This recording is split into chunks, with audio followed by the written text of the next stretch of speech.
Bismillahir Rahmanir Rahim. Today, in the world that we are living, there are a number of questions which have arisen vis-a-vis the economic directives of Islam. And since there are a number of things which have sprung up in these years, the question has always arisen that whether there is any legitimacy of such things or not. And so, therefore, the questions are asked regarding a number of issues which have arisen in this regard.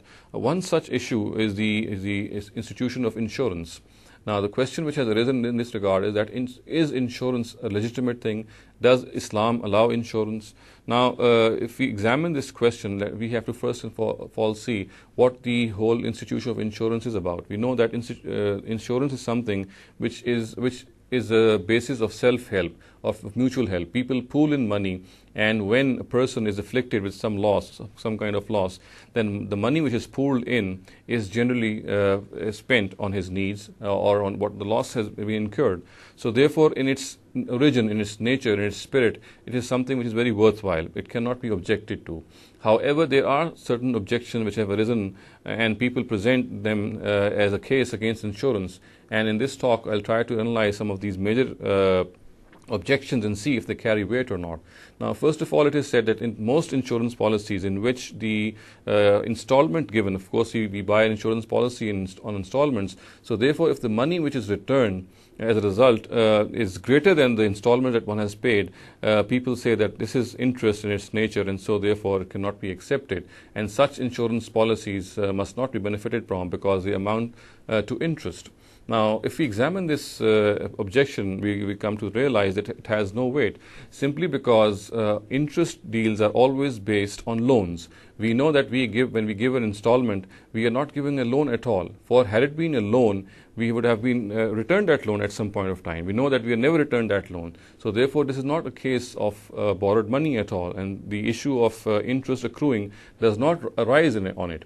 What we do is that we pool in money, and whenever there is a loss, that pool is actually responsible or instrumental in providing someone who is afflicted with that loss, with compensating that loss. So therefore, it cannot be said that it is an interest deal which one is benefiting from. Another objection which is often arisen, which are often posed on insurance is that it is something which is very close to gambling, and the spirit of gambling is found in it.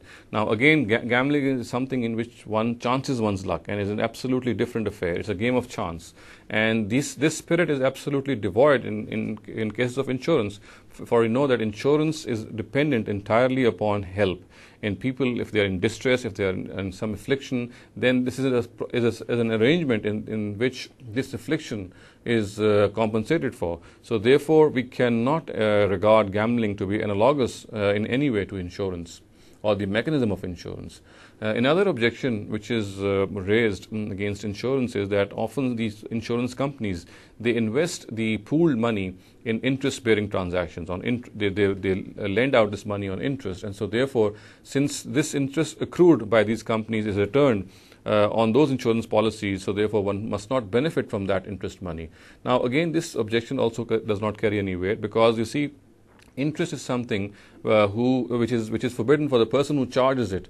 It does not transfer to other people. So therefore, of course, it is something which is wrong for the insurance companies to do so. But if they transfer this money to a person who has bought an insurance policy, then of course this cannot be objected to in any way. However, if a person does not, of course, benefit from such money, it would be something very desirable, very worthwhile on his part, something very commendable. But if he benefits from that money, it cannot be regarded as forbidden, because it was primarily forbidden for the insurance company in itself to have accrued that money.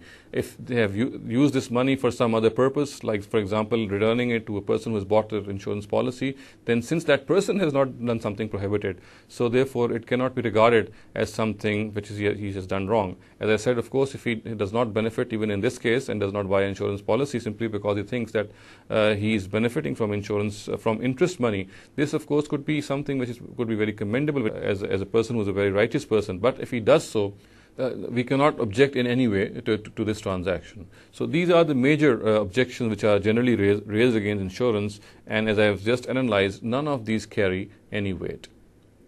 أقول قولي هذا واستغفر الله لي ولكم ولسائر المسلمين والمسلمات.